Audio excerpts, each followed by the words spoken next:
Here's Everyway Woman. Welcome to Women in the Media. This week we're going to talk about the darker side with the ongoing trial of Casey Anthony, and also from what the media has portrayed, Rihanna's new video as being violent and graphic. So I wanted to ask you, Stacey, how do you think the press is promoting both of these different sort of negative images? Well, with Casey Anthony, you know, it's a mother-daughter relationship, and that in and of itself is sacred. So that's why there's a lot of hype behind that. And then as it relates to the Rihanna video, I don't know if I would characterize it as being violent. I characterize it as a real emotion that happens when a person is assaulted. So, you know, the media likes to spin and hype things, but I think that there's two real human emotions that are being addressed there. Right, right. And do you think that the press, like you said, puts spins on things with the trial? Is it helping Casey to have it on TV and for people to be talking about it, or is it? Well, I think it's helping to get that out there. Right. Because we have to know, it's like just because someone's a young mother and she's pretty does not mean she's not psychotic. That's very true. That's true. Very true. And but I think the hard part is just, is she going to get a fair trial? I mean, you know, I think the media just loves to have one story that they can focus all of their attention on, that everyone can, you know, say, no, I have the better angle. No, I have the better angle. Different perspectives and try to spin it a little bit to meet their own needs, which is what I was going to ask about Rihanna. Did she do that for the publicity to sell more videos, sell more records?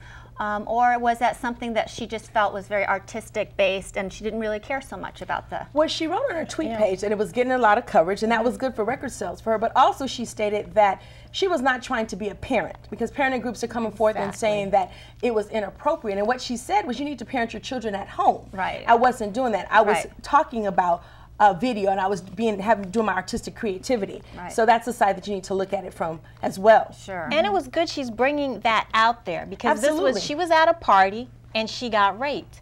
And this is what happens to a lot of young girls. It's not somebody jumping out the bushes. It's somebody that you know. Absolutely. Especially when you look at the video, and in the middle part of the video, they appear to be dancing and being friendly. So it looks like her yes of I want to dance turned into no, I don't want to take it any further, which happens so very often. Right. So and it's almost a similar situation with the Casey Anthony trial. We've got all these pictures of her partying, and how has that put a spin on her trial and how people perceive. She did that to herself. Oh, absolutely. But what I'm saying is how we as viewers with this, you know, kind of gruesome subject matter. One thing, there's so much video of Kayla.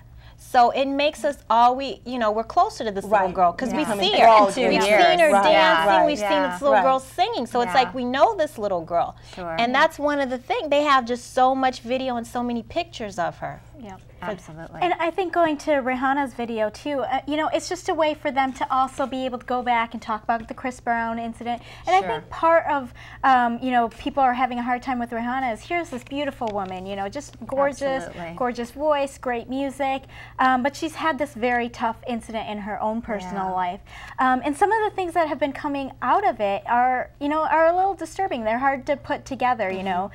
In some ways she's still, you know, talking to Chris Brown and those kinds of things, and some of the songs that she's chosen. So I think they are trying to wrap their head around, you know, I think we're all trying to wrap our head around, how is she really coping with that incident with Chris Brown? Obviously this is an outlet. She's coping well. She's got all these albums out and she's making money. and that kind of goes back to the original question, you know, is the publicity, is the subject matter and the, I guess, over the top part of it, the publicity? Well, yes, and I think also, you know, men who think that they can just do whatever they want with women and think that it's okay to rape somebody because they looking hoochie, they should definitely watch this video. So and I think you're dealing with, again, two very sensitive matters. You're dealing with sexual assault and then with the murder of a child by their own parent. Absolutely. So who should be the protector? So I think that you're gonna, it's just gonna be catapulted into a different category.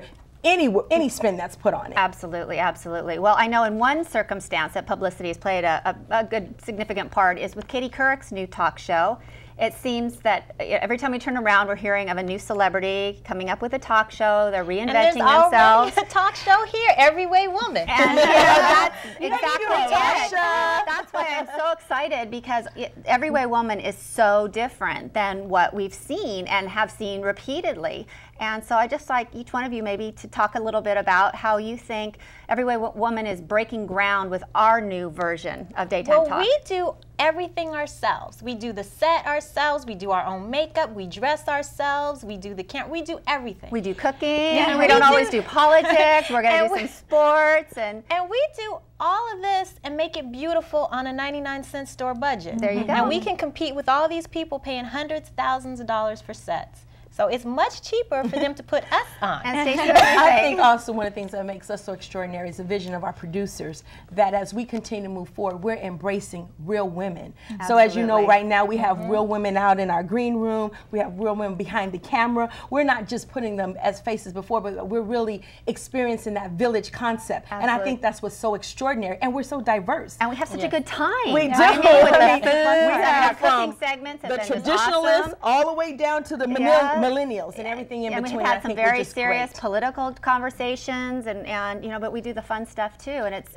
and we represent everyone. You have single women, you have single mothers, you have married women, married mothers. People got old kids, people got young kids. Some people have all kids shapes and sizes. Absolutely. Some people whose kids help us with the show. Put together the show. I think our real women, real issues. That's really who we are. You know, you hear that slogan all the time, but that's really who we are, and that's what makes us so great. And our vision, I think, you know, to get out there and to talk to these real women, and not just the same old, you know, how can I buy $500 shoes when you only make $500 a year? Exactly, exactly. So, well, that's been great, and I'm so looking forward to working with all of you ladies. I'm so excited, and it's just such a wonderful project, and I just can't wait. And sitting, you seeing you in that chair, Katie should be a little nervous. I know. And much better hair, and that's all your own hair, too. But you know what? The thing about Every Way Woman is that you celebrate all different types of women. So good for Katie for having her show, and good for Every Way Woman. Yes, yes, there's room for all of us. Absolutely. Yes. Well, thank you very much, and we'll be right back with more Every Way Woman right after this break.